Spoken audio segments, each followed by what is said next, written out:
Ay, mijito, el viejito aquí, Elvis Presley.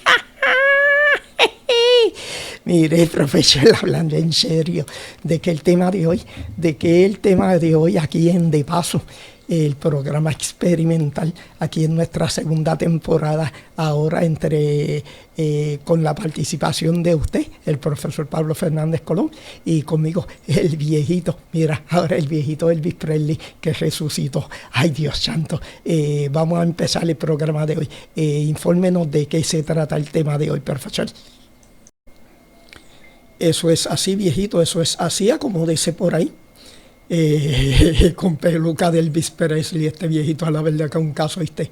Pues mire, viejito, hoy vamos a continuar con la historia de la radio, su evolución hasta convertirse en lo que hoy es streaming por internet, o también conocido como podcast,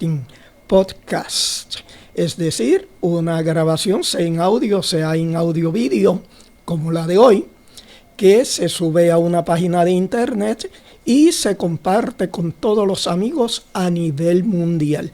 Así que hasta ahí hemos llegado en la evolución de la radio. Es interesante porque el narrador de la historia de hoy, él señala que la radio sigue siendo la madre del podcast y de todas las comunicaciones. Así que acomódese por ahí, que vamos a comenzar en esta segunda edición de la historia de la radio en tu programa experimental De Paso.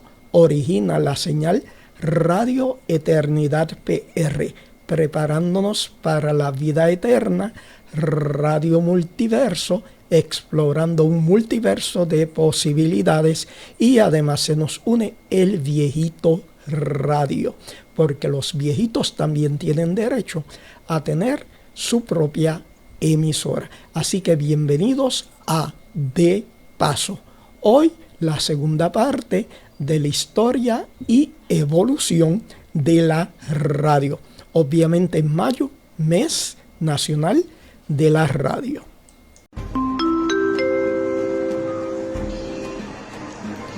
Bienvenidos a el programa De Paso en nuestra segunda temporada de paso con el viejito y conmigo el profesor Pablo Fernández Colón.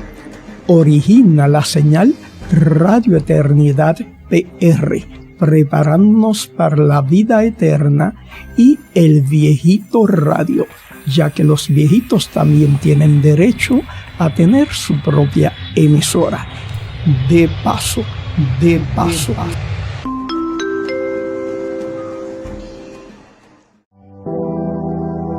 Escuchas Jesuit Radio en el 91.1 FM.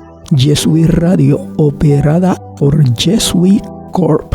Somos Jesuit Radio comunitaria, ayudando a otros a lograr sus sueños. Tengo que vencer.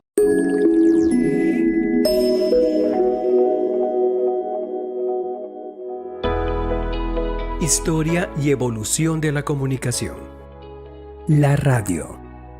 Bienvenidos a una nueva clase del curso de Historia y Evolución de la Comunicación. Te saluda Luis Enrique Tenemaya y hoy hablaremos de la radio.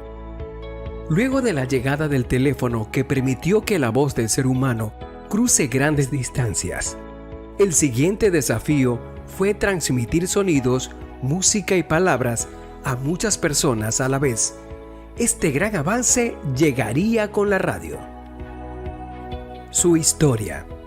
Como la mayoría de los avances en comunicación, la radio no fue producto de un solo hecho, sino el resultado de diversos acontecimientos. A continuación, hablaremos de algunos de los principales. En 1895, en Bolonia, Guillermo Marconi hizo sonar un timbre en el sótano, apretando un botón situado en la parte más alta de su vivienda. Lo sorprendente era que entre ambos puntos no había ningún cable. Al poco tiempo, en las afueras de la ciudad, el joven investigador italiano daba una instrucción simple a su ayudante. Si suena 3 veces, dispara una. Se escuchó el disparo. Había nacido la telegrafía sin hilos.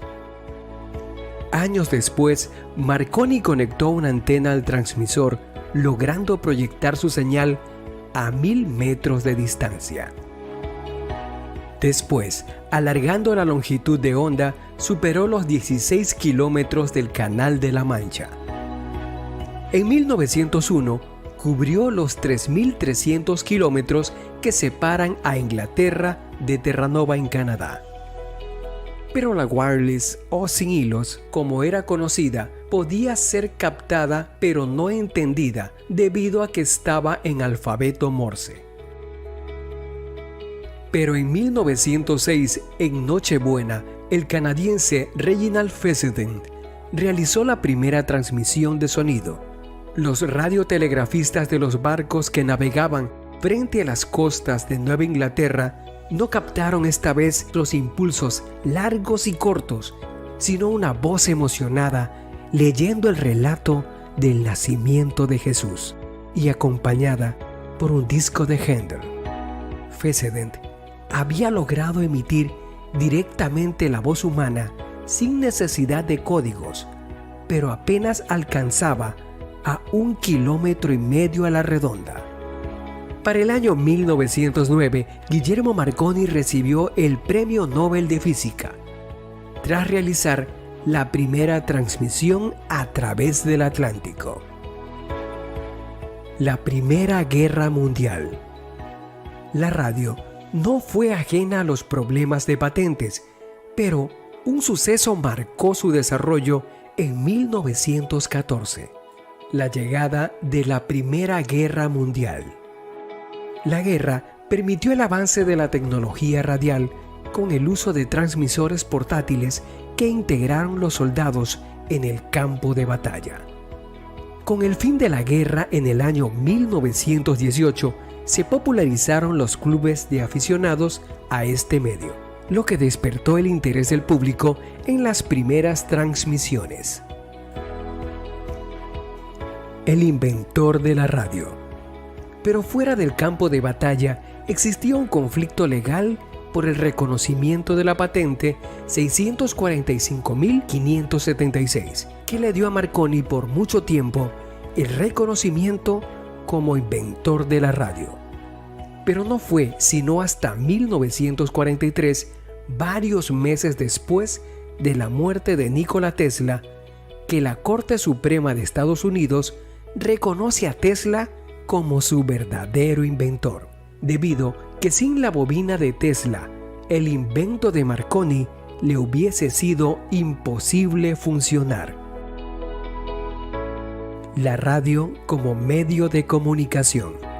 A principios de la década de 1920, la popularidad de las primeras estaciones de radio volvió a la gente seguidora de sus programas, sentando las bases de este nuevo hito en la comunicación de masas, siendo el primer medio en llevar deportes, música, opiniones y noticias a las salas de los hogares.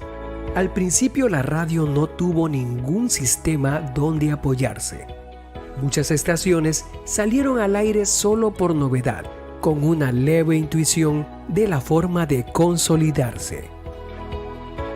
La radio moderna inició en un periodo con una economía sana, lo que generó rápidas ganancias y lucro. De hecho, el gobierno federal de Estados Unidos no participó de este negocio, aunque tiempo después, con la interferencia en la transmisión, al existir tantas estaciones y pocas frecuencias, se presentó un serio problema. Debido a ello, en 1927, el Congreso de este país crea la Comisión Federal de la Radio, institución que regulaba el aspecto técnico. Con el paso del tiempo, la sucesora de la FRC, la Comisión Federal de Comunicaciones, FCC, intervino de forma flexible, y favoreciendo el enriquecimiento de los dueños de las transmisoras. Las cadenas periodísticas. Esta también fue la época de consolidación de las cadenas periodísticas y de muchos otros negocios. El desarrollo de las cadenas radiofónicas encajó bastante bien en este modelo. Poco tiempo después, solo 2 o 3 cadenas surtían programas para toda la nación. Para ese entonces, los tabloides atraían innumerables lectores y las películas hollywoodenses estaban en su apogeo, lo cual creó tendencia y tuvo sus efectos en el futuro de la programación radiofónica. La radio se dedicó a hacer programas atractivos que mantuvieran un público de consumidores para los productos publicitarios que pagaban por el tiempo en su programación. Ello le permitió evolucionar como medio publicitario. La depresión de la década de 1930, que afectó económicamente a la radio, irónicamente le ayudó en su programación, permitiendo que muchos cantantes y actores de teatro, al quedar desempleados por la depresión, recurrieran a la radio, en particular a las grandes cadenas, mejorando su calidad y nivel de profesionalismo. Para 1937, casi todas las estaciones de radio estaban afiliadas a una cadena. La transmisión de noticias surgió por la misma época y la radio pronto se volvió una fuente de información, incluso más importante que el periódico. Revolución musical. En el ámbito musical se destacan varios aspectos. El más obvio fue que la radio ayudó a la popularización de distintos tipos de música. Una de las primeras estaciones de radio con mayor alcance fue la WSM de Nashville, transmisora de The Grand Ole Opry, el programa que llevó la música country a miles de personas. Los programas de blues y música negra traspasaron la barrera de la raza, pues también gustaban a algunos blancos. En años más recientes, la radio ayudó a difundir el rock, el reggae y el rap. Cultura popular. La radio también hizo sus propias contribuciones a la cultura popular, aparte de los repetidos espectáculos de variedad. La radio pronto creó géneros como la radionovela, conocida fórmula que fue llevada tiempo después con éxito a la televisión. En 1940, las radionovelas concentraban más del 60% de su programación diaria en Estados Unidos. En el periodismo.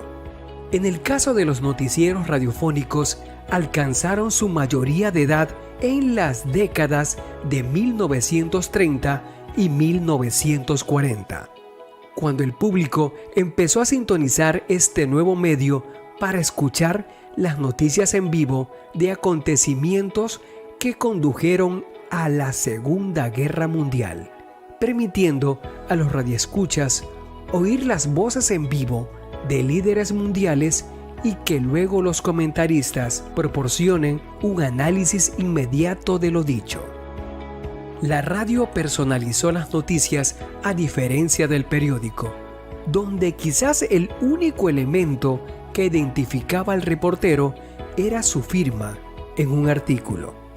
Las noticias de la radio tenían comentaristas y reporteros con nombres, voces, aspectos distintos, estilos particulares y personalidad propia.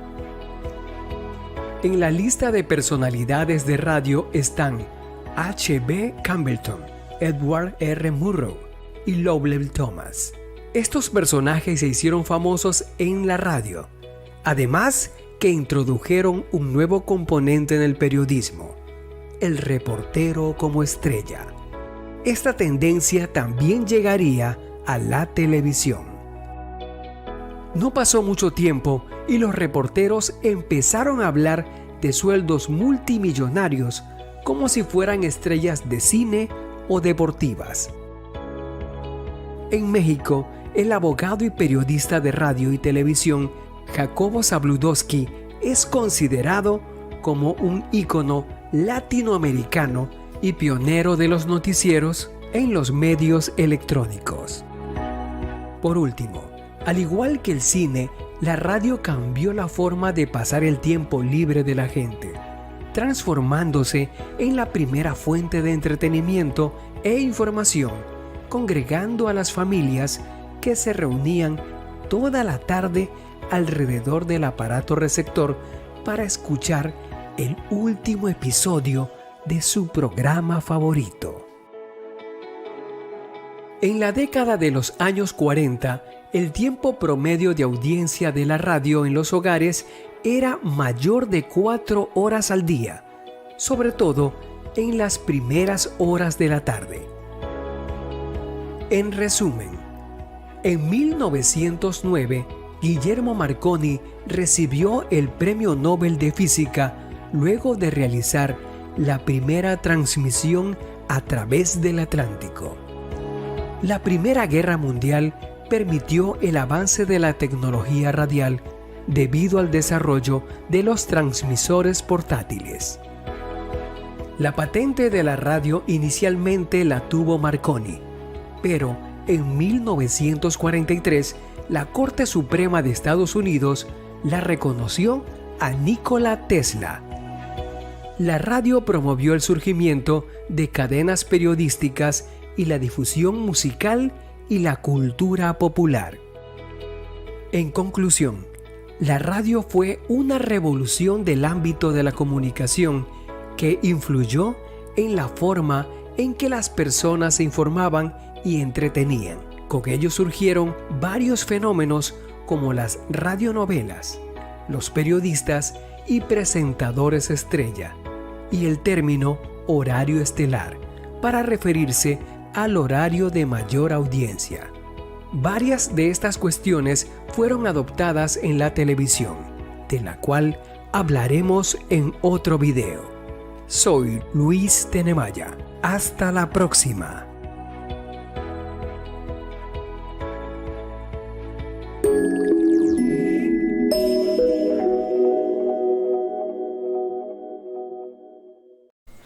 Bueno, espero que hayan disfrutado esta edición del programa experimental de paso con el profesor Pablo Fernández Colón y conmigo con el viejito, hoy vestido del Elvis Presley que ustedes quieren. Ay, Dios santo, qué poca vergüenza. Eso es así. Llévatelo, socio, llévatelo donde esté el coquí ese o el sapo, lo que sea.